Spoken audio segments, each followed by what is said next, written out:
Bog, ja sam Ivan Munđar i student sam 5. godine medicine u Zagrebu. Volim misliti da nisam osoba koja se puno žali i koja je dosta dobra u životu. I vjerojatno je to i je tako.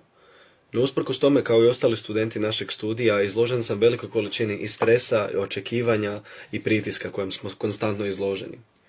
Volim misliti da sam nekako kroz ovih 5 godina našao nekakve obrambene mehanizme, ispušne ventile koje mi omogućavaju da se lakše nosim sa tim stresom.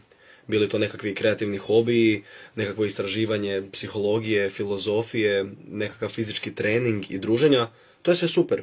I to fakat funkcionira.